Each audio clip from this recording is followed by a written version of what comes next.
You can heal your life. आपका जीवन आपके हाथ। लेखिका लुइस एल हे। तीसरा चैप्टर। कहाँ से आता है यह विचार? अतीत का मुझ पर कोई प्रभाव नहीं। यह सही है, हमने कुछ समझ लिया है और हमारे विचार में जो असली समस्या थी उससे आगे बढ़ गए हैं। अब हम उस बात पर आ गए हैं जो मेरे ख्यालों से असली समस्या है। हम महसूस करते हैं कि हम उतने बेहतर नहीं हैं और हम अपने आप से प्रेम नहीं करते। मैं जीवन के प्रति जो दृष्टिकोण रखती हूँ, यदि उसमें कोई समस्या है तो यह सच है। इसलिए चलिए देखते हैं कि यह विचार आया कहाँ से। एक छोटा शिशु से जो अपने आप में और जीवन के प्रति संपूर्ण होता है। हम ऐसे व्यक्ति कैसे बन जाते हैं जो समस्याओं से घिरा होता है और किसी न किसी रूप में अपने आप को तुच्छ व प्रेम के अयोग्य समझता है। जो लोग पहले ही खुद से प्रेम करते हैं वे आगे भी खुद से कुछ अधिक प्रेम कर सकते हैं।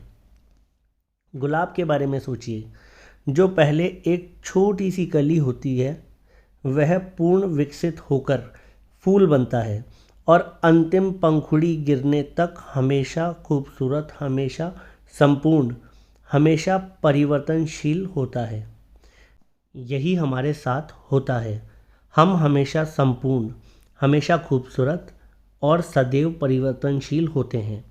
हम अपनी समझ, जागरूकता और ज्ञान के साथ श्रेष्ठ कार्य कर रहे हैं। जैसे जैसे हम और अधिक समझ, जागरूकता व ज्ञान प्राप्त कर लेंगे तो हम अपने कार्यों को कुछ अलग प्रकार से करेंगे।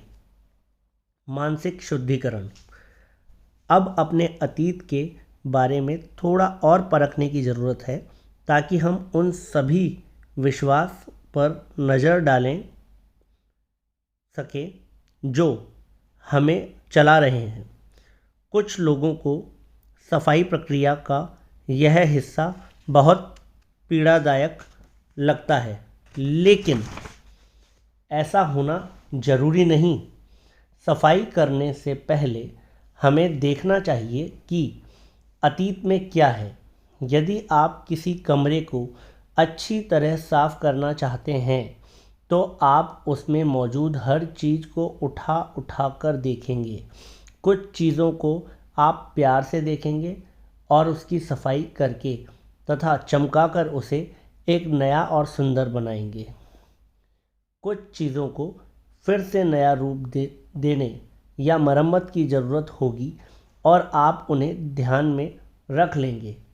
कुछ चीज़ें दोबारा कभी आपके काम नहीं आएंगी और उन चीज़ों को हटाना ज़रूरी हो जाता है। पुरानी पत्रिकाओं और अखबारों तथा गंदे पेपर प्लेटों को निश्चित होकर कचरे के डिब्बे में डाला जा सकता है।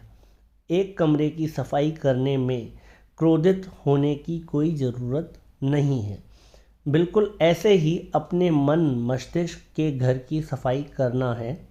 केवल इसलिए क्रोधित होने की कोई ज़रूरत नहीं है क्योंकि उसके कुछ विश्वास खत्म करने योग्य हैं। उन्हें उतनी ही आसानी से जाने दें जितनी आसानी से आप भोजन करने के बाद बचे हुए टुकड़ों को कूड़ेदान में फेंक देते हैं। क्या आप आज का भोजन तैयार करने के लिए पिछले दिन के कूड़ेदान में हाथ डालेंगे? क्या आप आने वाले कल के अनुभव तैयार करने के लिए पुराने मानसिक कूड़े को कुरेदते हैं? अगर कोई विचार या विश्वास आपके काम नहीं आता तो उसे जाने दें।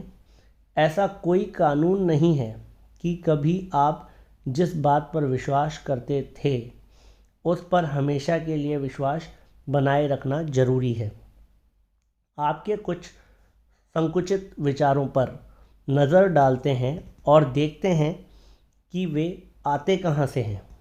विचार: मैं उतना अच्छा नहीं हूँ। स्रोत: उसके बार बारे उसके पिता ने कहा कि वो मूर्ख है। उसने कहा कि वह एक सफल व्यक्ति बनना चाहता था ताकि उसके पिता को उस पर गर्व हो, लेकिन वह अपराध बोध की भावना से भरा हुआ था जिसने उसके अंदर असंतोष उत्पन्न किया और इसके कारण उसे एक के बाद एक विफलता मिली। पिता ने उसके लिए कई व्यवसायों के लिए पैसा लगाया, लेकिन वे सब असफल हो गए। उसने बदला लेने के लिए विफलताओं का इस्तेमाल किया। उसने अपने पिता को बार बार पैसे देने के लिए मजबूर किया। निश्चित रूप से वह एक असफल व्यक्ति था। विचार: अपने आप से प्रेम की कमी। स्रोत: वह पिता की स्वीकृति को पाने की कोशिश कर रही थी। वह अपने पिता की तरह बिल्कुल नहीं बनना चाहती थी। वे किसी भी मुद्दे पर सहमत नहीं होते थे और उनके बीच हमेशा बहस होती थी। वह सिर्फ अपने पिता की स्वीकृति चाहती थी, लेकिन उसकी वजह उसे सिर्फ आलोचना मिली। उसके शरीर में पीड़ा भरी हुई थी। उसके पिता के शरीर में भी उसी प्रकार की पीड़ा थी। वह समझ नहीं पा रही थी कि उसका रोष उसके दर्द की वजह है।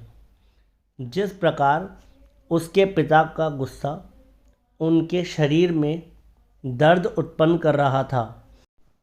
विचार: जीवन खतरनाक है। स्रोत: एक डरा हुआ पिता। एक ग्राहक को जीवन बहुत दुखों से भरा और कठिन नज़र आता था। उसके लिए हंसना मुश्किल था और जब वह हंसती थी तो इस बात से डर जाती थी कि कुछ बुरा हो जाएगा। उसे इस चेतावनी के साथ बड़ा किया गया था, हंसो मत वरना वे तुम्हारा बुरा करेंगे। विचार: मैं उतना अच्छा नहीं हूँ। स्रोत: व्यक्त और उपेक्षित होना। उसके लिए बात करना बहुत कठिन था। उसके लिए चुप रहना जीवन जीने का एक तरीका बन गया था। उसने अभी अभी नशीले पदार्थों व शराब से छुटकारा पाया था और उसे यकीन हो गया कि वह बहुत बुरा है। मैंने पाया कि जब उसकी माँ की मृत्यु हुई तब वह बहुत छोटा था और उसका पालन पोषण उसकी एक रिश्तेदार ने किया था। वह रिश्तेदार केवल कोई आदेश देते समय ही उससे बात करती थी और उसे चुप्पी में पाला गया था। वह खाना भी चुपचाप अकेले में खाता था और चुपचाप अपने कमरे में पड़ा रहता था। उसका एक प्रेमी था। वह भी एक चुपचाप रहने वाला व्यक्ति था और वे अपना अधिकांश समय अकेले में चुप रहकर बिताते थे। प्रेमी की मृत्यु हो गई और वह एक बार फिर अकेला हो गया। अभ्यास: नकारात्मक संदेश। अगला अभ्यास यह है कि आप एक कागज़ का बड़ा टुकड़ा लें तथा एक सूची बनाएं कि आपके माता पिता के अनुसार आपके अंदर कौन सी कमियां थीं। आपने कौन से नकारात्मक संदेश सुने। अपने आप को पर्याप्त समय दें ताकि आप अधिक से अधिक बातें याद कर सकें। आधा घंटा आमतौर पर काफ़ी होता है। उनका पैसे के बारे में क्या कहना था। वे आपके शरीर के बारे में क्या कहते थे। वे प्यार और संदेश के बारे में क्या कहते थे। उन्होंने आपकी रचनात्मक प्रतिभाओं के बारे में क्या कहा। उन्होंने आपसे कौन सी नकारात्मक बातें कहीं। यदि आप कर सकें तो इन चीज़ों पर वस्तुपरक दृष्टि से नज़र डालें और अपने आप से कहें तो वह विचार यहाँ से आया है। अब एक नया कागज़ लें और थोड़ी गहराई से सोचें। आपने बचपन में और कौन सी नकारात्मक चीज़ें सुनी थी। रिश्तेदारों से, शिक्षकों से, मित्रों से, महत्वपूर्ण लोगों से, धार्मिक स्थल से, उन सब को लिखें। पूरा समय लें। अपने शरीर में पनपने वाली भावनाओं पर नज़र रखें। कागज़ के इन दोनों टुकड़ों पर जो भी है वे ऐसे विचार हैं जो आपको अपने अंदर से हटाने हैं। यही वे विश्वास है जो आपके भीतर में उतना अच्छा नहीं जैसे विचार पैदा कर रहे हैं। अपने आप को एक बालक के रूप में देखना। यदि हम 3 वर्ष के एक बच्चे को लें और उसे एक कमरे के मध्य में डाल दें, फिर आप और मैं उस बच्चे पर चिल्लाना शुरू कर दें और उससे कहें कि वह कितना बेवकूफ़ है, वह किसी भी काम को ठीक से नहीं कर सकता, कैसे उसे यह करना चाहिए और वह नहीं करना चाहिए। उसके द्वारा की गई अफरा तफरी पर नज़र डालें, साथ ही उसे 1-2 थप्पड़ लगा दें, तो आखिरकार हमारे सामने एक डरा हुआ छोटा सा बच्चा होगा जो चुपचाप एक कोने में बैठा होगा या जो उस जगह को अस्त व्यस्त कर देगा। बच्चा इन दोनों में से एक तरीका अपनाएगा, लेकिन हम उस बच्चे की क्षमता को कभी नहीं जान पाएंगे। अगर हम उसी छोटे बच्चे को ले जाएं और उससे कहें कि हम उसे कितना प्यार करते हैं, हम उसकी कितनी परवाह करते हैं, कि वह कितना अच्छा लगता है और वह कितना तेज़ और होशियार है, कि वह जिस तरीके से काम करता है वह हमें बहुत अच्छा लगता है और वह गलतियां कर सकता है क्योंकि उसने वह सिखाते हैं, उससे वह सीखता है, और कि चाहे कुछ भी हो जाए हम हमेशा उसके साथ हैं। फिर उस बच्चे की क्षमता को देखकर आप दंग रह जाएंगे। हम में से हर किसी के अंदर 3 वर्ष का एक बच्चा है और हम अपना अधिकांश समय अपने भीतर उस बच्चे पर चिल्लाते हुए बिताते हैं। फिर हम सोचते हैं कि हमारा जीवन इतना दुखी क्यों है। अगर आपका कोई मित्र था जो हमेशा आपकी आलोचना करता था, तो क्या आप उस व्यक्ति के आसपास रहना चाहेंगे? शायद आपके साथ बचपन में ऐसा व्यवहार किया गया था और यह दुख की बात है।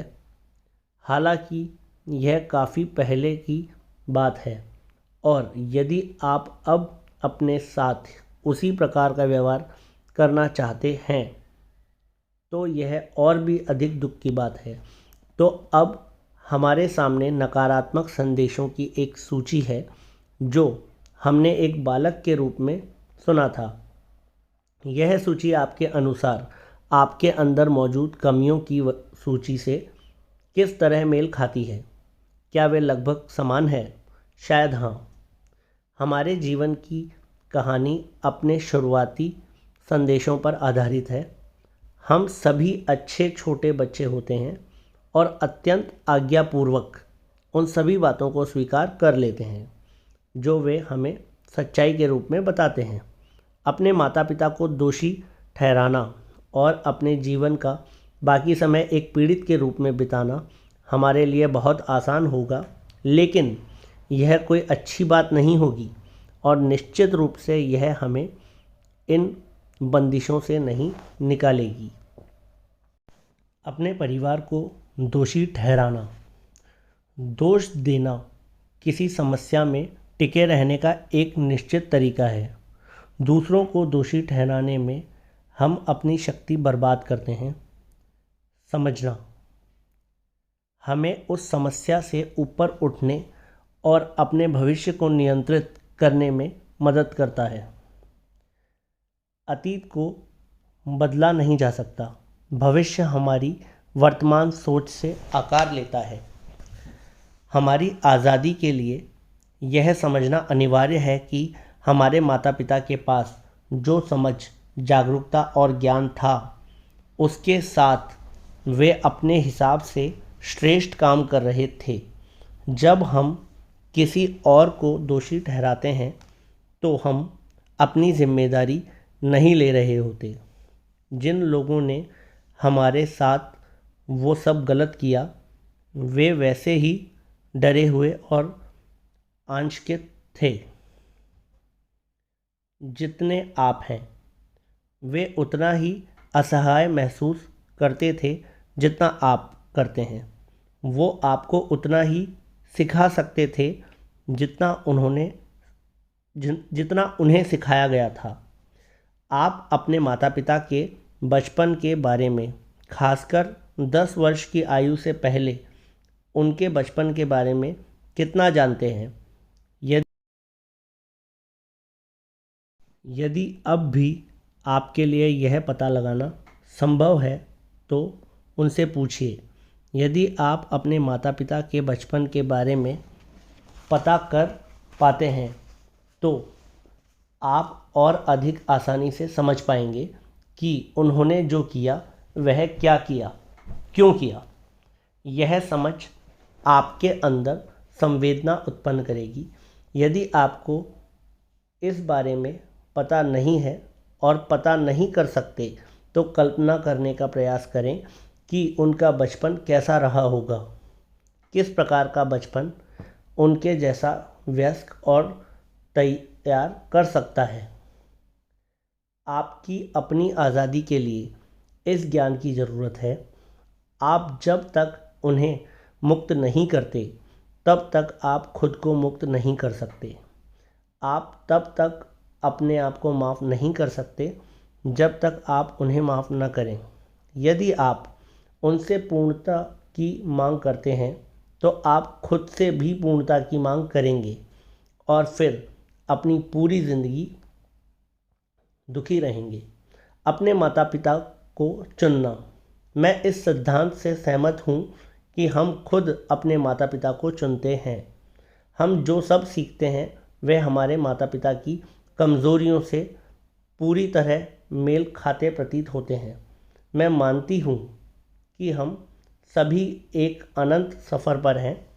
हम इस धरती पर कुछ खास सबक सीखने के लिए आए हैं जो हमारे आध्यात्मिक विकास के लिए ज़रूरी है। हम अपना लिंग, अपना रंग, अपना देश चुनते हैं और फिर एक पूर्ण परफेक्ट माता पिता की तलाश करते हैं जो हमारे विचार प्रारूपों को प्रतिबिंबित करते हैं। इस धरती पर हमारा आना स्कूल जाने के समान है। यदि आप ब्यूटिशियन बनना चाहते हैं तो आप वैसे संस्था में जाएंगे। यदि आप मैकेनिक बनना चाहते हैं तो आप मैकेनिकल स्कूल में जाएंगे। यदि आप वकील बनना चाहते हैं तो आप लॉ स्कूल में जाएंगे। इस बार आपने जिन माता पिता को चुना है वे उन बातों में पूर्ण हैं जो चीज़ें आप सीखना चाहते हैं। जब हम बड़े होते हैं तो अक्सर हम अपने माता पिता की ओर उंगलियां उठाते हैं और कहते हैं आपने मेरे साथ ऐसा किया, लेकिन मेरा मानना है कि हमने स्वयं उन्हें चुना है। दूसरों की बात सुनना।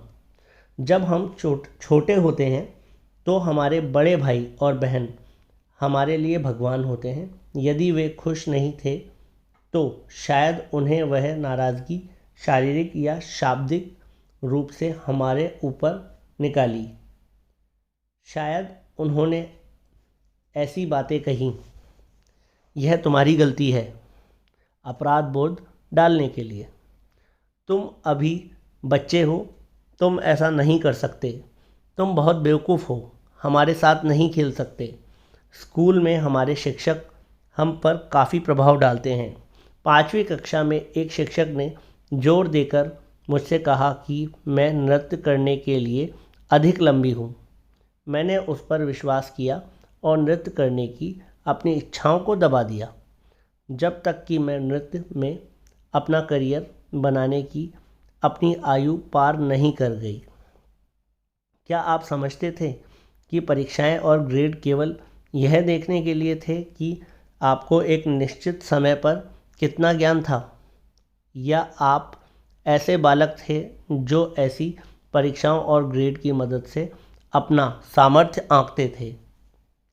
हमारे शुरुआती मित्र जीवन के बारे में अपनी गलत जानकारी हमारे साथ बांटते हैं।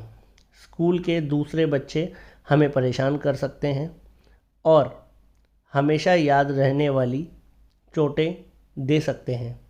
जब मैं छोटी थी तो मेरा अंतिम नाम लूने था और बच्चे मुझे लूनेटिक यानी कि पागल कहते थे। पड़ोसियों का भी हम पर प्रभाव होता है, न केवल अपनी टिप्पणियों की वजह से बल्कि इसलिए भी क्योंकि हमें यह कहा जाता था पड़ोसी क्या सोचेंगे। उन दूसरे महत्वपूर्ण लोगों के बारे में सोचिए जिन्होंने आपके बचपन में आपको प्रभावित किया था। और निश्चित रूप से पत्रिकाओं में एवं टेलीविज़न पर आने वाले विज्ञापनों में भी सशक्त और प्रेरित करने वाली बातें होती थी। बहुत सारे उत्पाद हमें यह महसूस कराते हुए बेचे जाते हैं कि यदि हमने इनका इस्तेमाल नहीं किया तो हम बेकार या गलत हैं। हम सब यहाँ पर अपनी शुरुआती संकीर्णताओं से आगे बढ़ने के लिए हैं, चाहे वे जो भी रहे हों। हम यहाँ पर अपनी भव्यता और दिव्यता को पहचानने के लिए हैं, चाहे उन्होंने हमें जो भी कहा हो। आपको अपनी नकारात्मक विचार पर काबू पाना है और मुझे अपने नकारात्मक विचारों पर काबू पाना है। इस जीवन की अनंतता में जहाँ मैं हूँ, सब संपूर्ण और परिपूर्ण है। अतीत मुझसे अधिक शक्तिशाली नहीं है क्योंकि मैं सीखना और बदलना चाहता हूँ। मैं अतीत को आवश्यक मानता हूँ क्योंकि वह मुझे आज में लाया है। मैं अभी से नई शुरुआत करने के लिए तैयार हूँ ताकि मैं अपने मन मस्तिष्क के कमरों को साफ कर सकूँ। मैं जानता हूँ कि इस बात से कोई फ़र्क नहीं पड़ता कि मैं कहाँ से शुरुआत करता हूँ। इसलिए अब मैं सबसे छोटे और सबसे आसान कमरों से शुरुआत करता हूँ और इस तरह से मुझे तुरंत परिणाम दिखेंगे। मैं इस साहसिक काम के मध्य खड़ा होकर रोमांचित हूँ क्योंकि मैं जानता हूँ कि मैं इस अनुभव से भी फिर कभी नहीं गुजरूँगा। मैं स्वयं को मुक्त करने के लिए तैयार हूँ। मेरी दुनिया में सब कुछ अच्छा है।